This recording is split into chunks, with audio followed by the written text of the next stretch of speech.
Alright, how are you doing? So here we are today in Spain, in the province of Badajoz, approaching the Dolmen de Lácara. It's very close to the border with Portugal, and it's another fine example of an amazing dolmen here in Spain. The megaliths and the dolmens in the Iberian region really don't get as much credit as I think they should do. I mean, some of these dolmens are absolutely amazing. I was excited and intrigued to see this one based on the photos I'd seen online. And even before I got to the dolmen, just being there and soaking it up and experiencing the landscape, it was absolutely beautiful. You know, a big thing I do when I go to megaliths is try to really imagine the prehistoric landscape, and you can certainly feel and see and experience that when you come here. As you approach the dolmen, there's a whole range of abundant granite outcrops. And this clearly provided the necessary raw material for the ancients to build this dolmen. I knew before I even reached this dolmen I would absolutely love it, just as I was kind of walking through this landscape and as I was starting to see these amazing boulders. It was quite something. There's a couple as we come up here which we'll have a wee look at, which really caught my attention.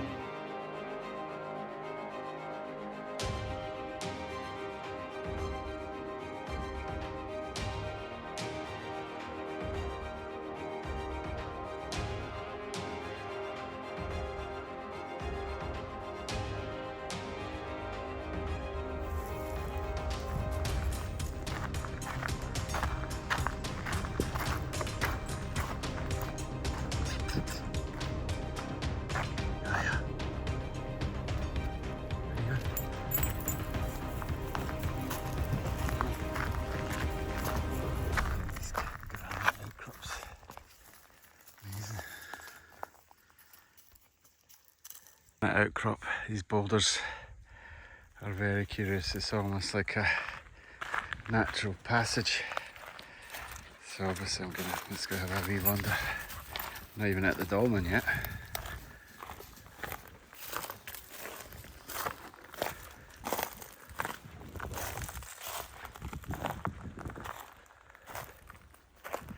Look at these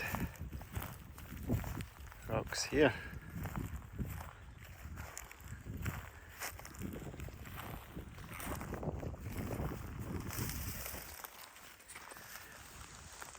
Interesting. There's two there. So is that natural? Or that's been the ancients using the stone? And again, huge big stones here. So there's the barbed wire fence there. And then another one here.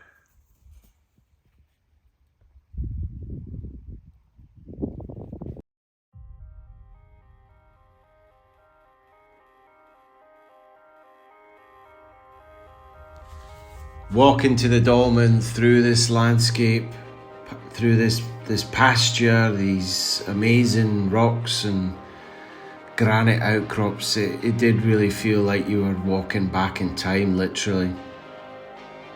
You can just imagine, you know, this landscape probably hasn't changed for thousands and thousands of years.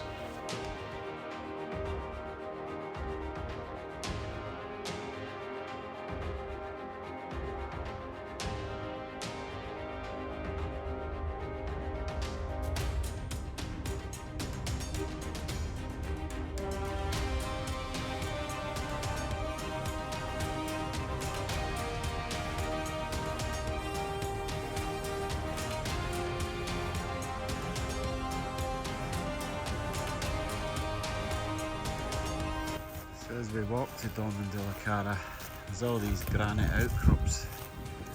Just spotted this one over here. I'm always big for faces in stone and simulacra. I just clutch my arm on the barbed wire fence there. That one, look. It's like a mouth. Wide open mouth at the front there.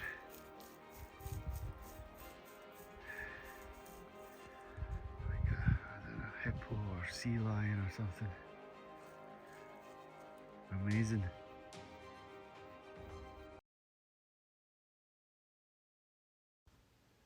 We were getting closer to the dolmen now, and I was getting really quite excited as we saw it. I mean, there it was there.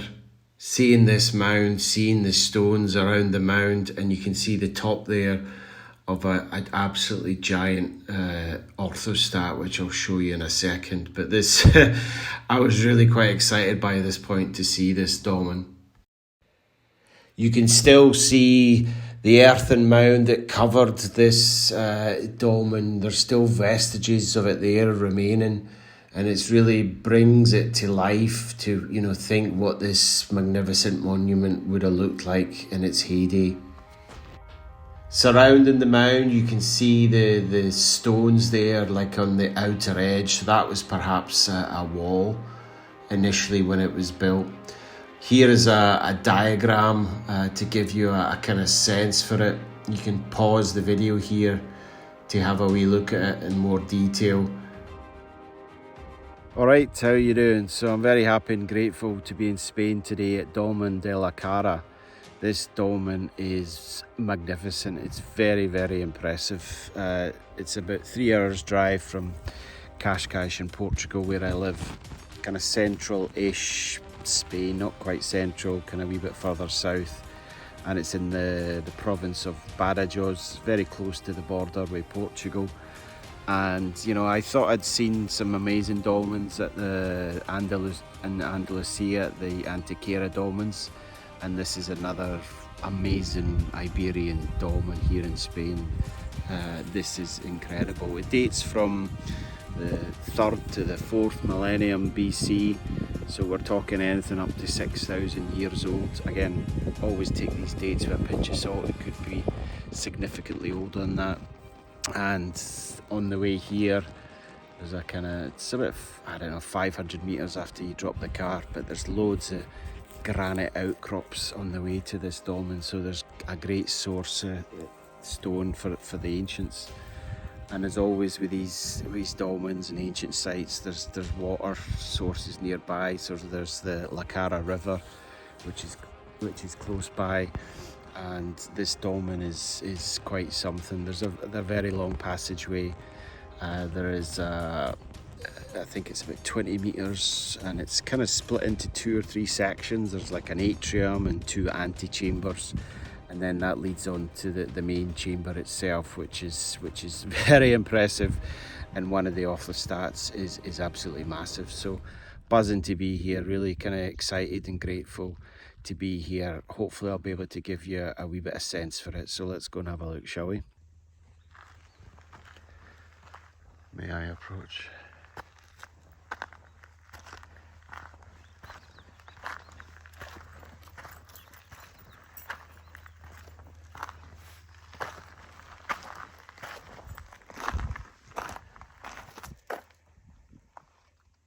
So here we are, the entrance to this Lácara dolmen here in Spain.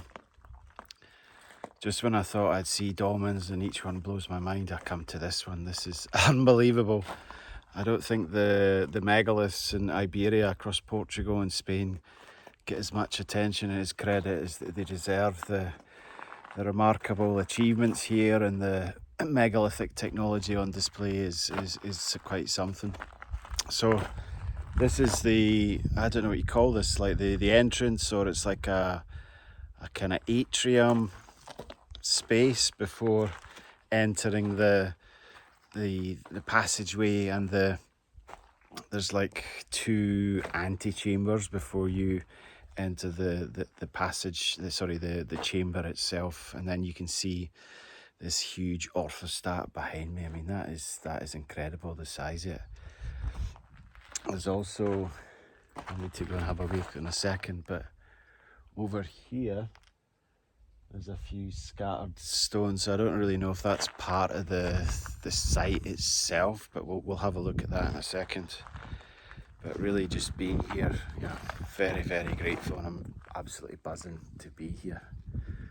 You know, one thing when I come and see places for the first time is just to very much try and soak it up and experience it and connect, and see how I feel when I come to these places. And as I always say, these aren't a place for the dead, based on the energy and the experiences I get when I connect here. These are definitely a place for the living.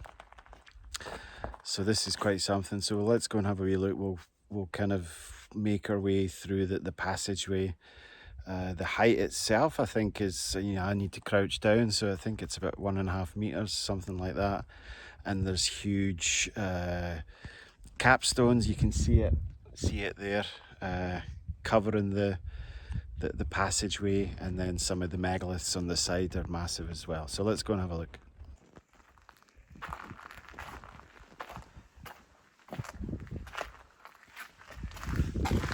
So I'm inside the passageway now. Just come from the entrance in this kind of atrium type space here. Whether that was covered with the earth mounds or not, I'm not entirely sure. But perhaps that was where it was sealed there. And now in this passageway, which looks like there's kind of 2 antechambers. I mean, these capstones covering this passageway are massive. I mean, this one's huge. The one next to it is absolutely massive. And then the slabs on the left and the right, these megaliths are huge as well. So this passageway is, I don't know, it's like 15 to 20 meters, something like that. It's a decent size.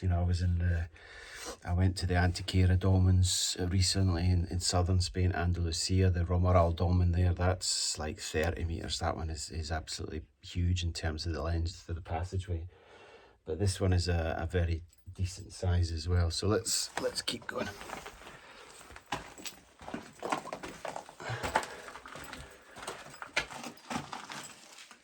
Again, you can see the capstone above this passageway. Huge, absolutely massive. And then this, I guess this is the second antechamber before we go into the main chamber itself. Again, some size. You can see, look how big this is. And this stone behind me is huge.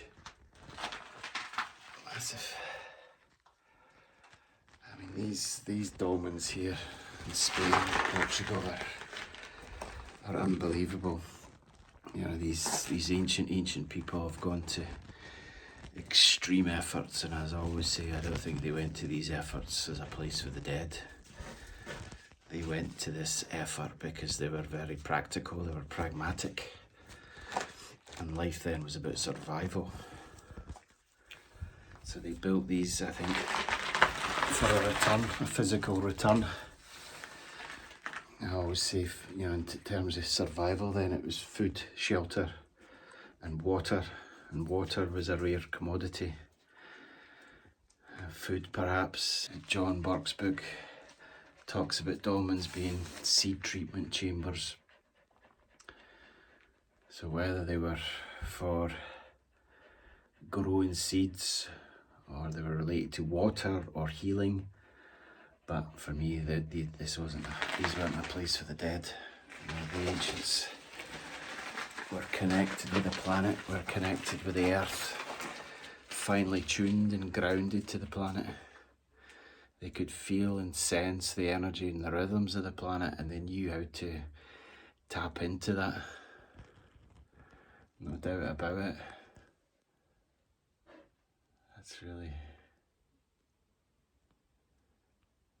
quite an amazing megalithic site here. So let's go and have a wee look at the incredible chamber itself.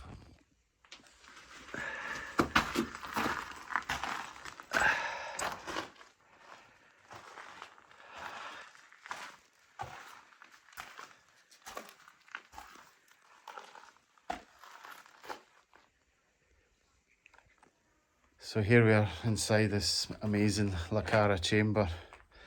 I've got the phone horizontally, so I don't think I can quite give you the perspective. The size of these orthostats is massive. So I think we've got 1, 2, 3, 4, 5, there's 7 orthostats. It's a circular chamber. It's around kind of, I would say, 5 meters in diameter. Hear my voice a wee bit in terms of the acoustics. Again, there's no capstone here, but this orthostat here is phenomenal. It's absolutely phenomenal, the size of it.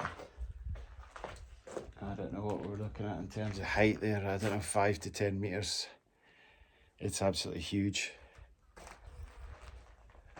And you just try and imagine this space thousands of years ago. Again, it would have been covered with the earth mound, with this kind of long passageway. And the surroundings and the landscape, you kind of come into this pasture, and there's these granite outcrops, you know, the landscape itself. And one thing I always do is imagine that prehistoric landscape, so I don't think the landscape would have changed that much here.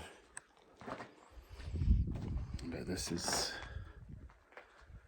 phenomenal. And one of the things I always talk about is ancient technology. I think technology is probably the wrong term, but that's the term that we give it in the modern day world. There's all sorts of discussions and debate, most of it quite fierce to be fair, whether the technology was diamond cut drills or lasers or this or that. You know, for me personally, that's all the modern day mindset. I don't think technology is the right word to describe it. It's knowledge or it's insight. And if we were to use technology, well, the technology for me is nature. You know, we tend to think of technology in terms of machinery or something we've created or engineered. But what if the technology was already there? And for me, that's nature. Nature's the technology. That's what we've lost. We've lost that insight. We've lost that connection to be able to tap into the energies, the harmonic energies of the planet, the earth, you know. And these ancient people, they viewed the earth, as far as I'm concerned, as a living entity, sacred. The earth was a living entity, and they worked with granite. I mean, their relationship with stone is a million years ahead of us. So again, they would have viewed granite as a sacred entity. That's why these megaliths are so closely connected to nature. They're works of art woven onto the surface, the fabric of the earth. They're connected with the earth. And they knew granite obviously was a very hard stone, but they chose it anyway. And why is that? And why did they make these megaliths so big? These big, huge stones? Because they had a lot of intent, but they just had that connection, and that's why these megaliths are so sacred. Granite was sacred to them,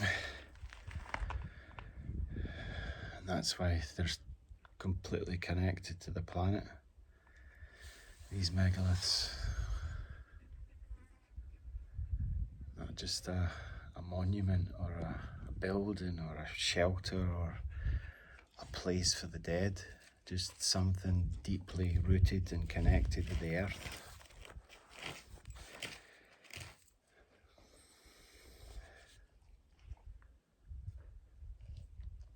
As I said, technology we view as something we create, we engineer, we manufacture, it's mechanical.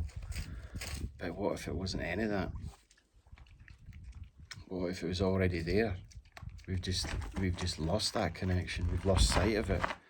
So for me, the technology is nature. It's the sun. It's water. It's sound. It's air. And again, I think they used the sun. And this is another video for another time, perhaps. But they used the sun, the solar powers of the sun, to cut the stones. That's my feeling. Is the sun, solar energy. That's how they cut the stones. But not only did they use the sun to, manipulate and cut the stones, but actually using the sun to build these monuments it's a connection with the cosmos, with these ancient people. The cosmic forces of the universe. And these were actually created by the universe. When you think about it, everything's connected. Everything is absolutely connected. So these monuments are a testament to these ancient people and their connection to the planet, and that's what we've completely lost sight of, and that's what I'm doing with Rep in Nature, is paying homage to nature and the ancients. Both are so closely connected. But when I come to these dolmens, I never get a sense these are a place for the dead, none whatsoever. Dolmens are very utilitarian-like structures, and they're all over the world, thousands and thousands all over the world. Portugal's mental for the number of dolmens, and obviously clearly there's a lot here in Spain as well. But not a place for the dead, a place for the living, a place to continue mankind, a place to survive. And as I said, it's food, shelter, water. So I think they're closely connected with water and food. Seed treatment chambers, that's John Burke's theory is very, very interesting. Because you can imagine this passageway leading to this chamber, it would have been covered with the earth mound. So it was a very, very compact space. And the build-up of ions and the air molecules in this chamber, creating perhaps some sort of electrical charge. And I find that very interesting, as a place for fertile seeds to grow seeds. But water was the clean drinking water was the really rare commodity. Deep underground water, and stone circles for me are a place of creating that healing water. So dolmens could well be connected with water as well. Food or water, that's the two things for me. Or a place of healing.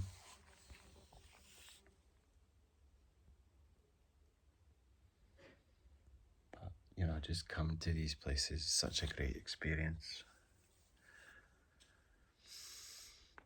I always feel very still, always very grateful,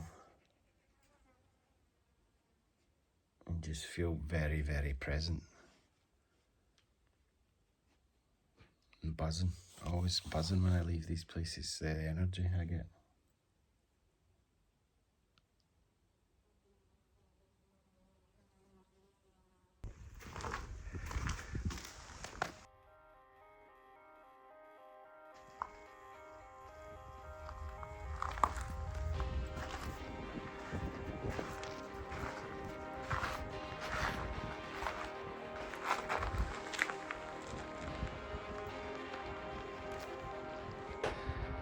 So I'm always curious about the acoustics when I come to these chambers of these dolmens. So today I brought this bad boy.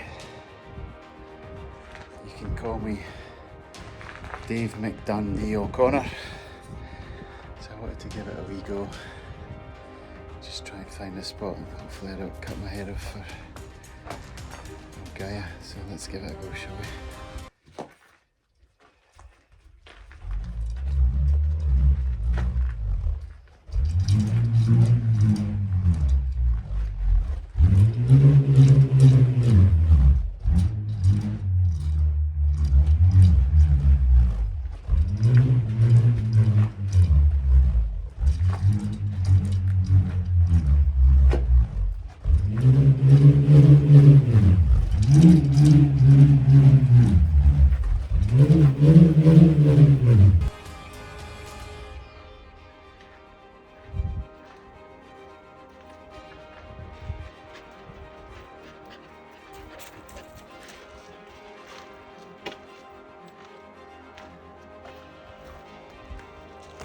So we'll walk round Lácara Dolmen from the outside. I'll show you the capstones that go along the passageway from above, but also you can kind of see the mound, the wee hill there that would have covered this dolmen. To think back 6,000 years ago, this would have been a monumental achievement by the ancients. Absolutely remarkable. So let's go and have a closer look. I'll show you the capstones above this passageway.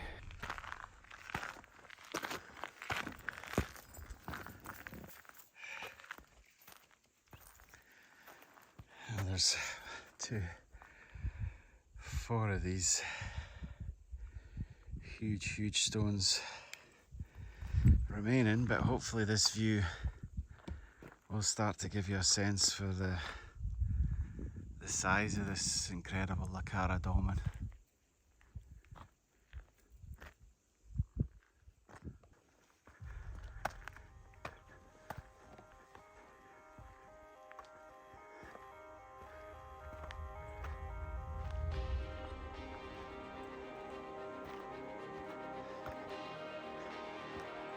Amazing. Amazing.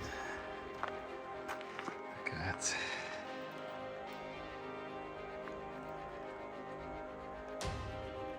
So this dolmen would have been covered in earth, and you can see there's Gaia on the slope there.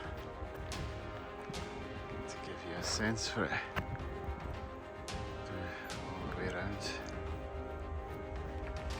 There's again this kind of stones here, so I imagine there's going to be a lot more that was constructed.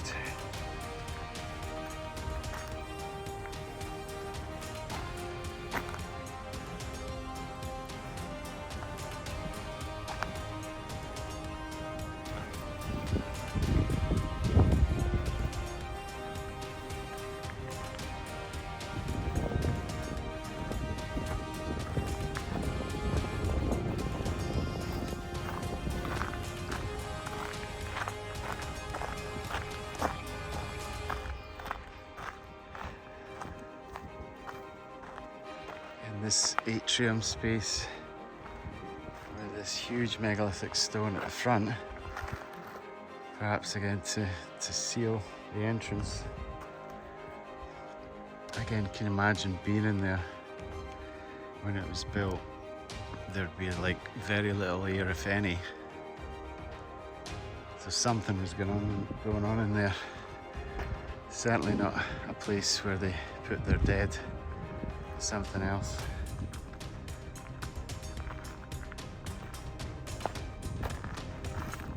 This stone at the front is huge.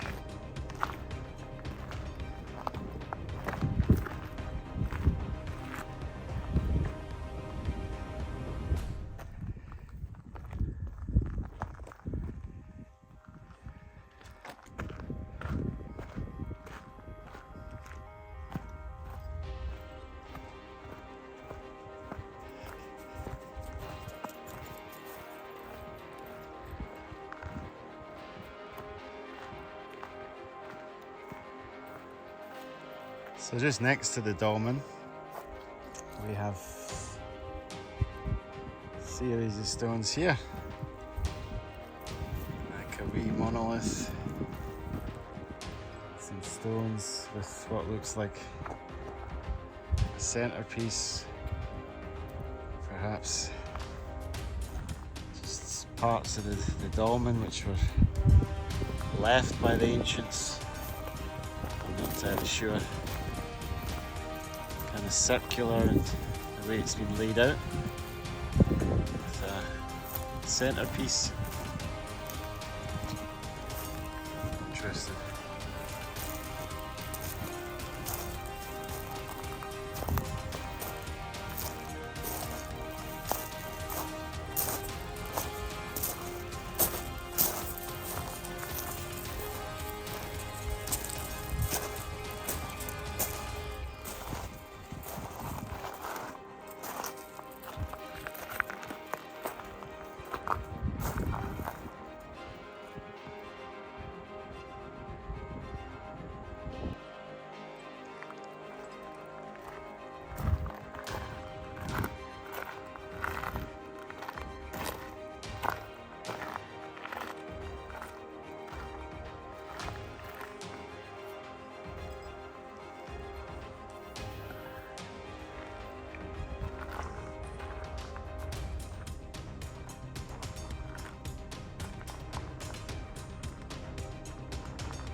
Very smooth.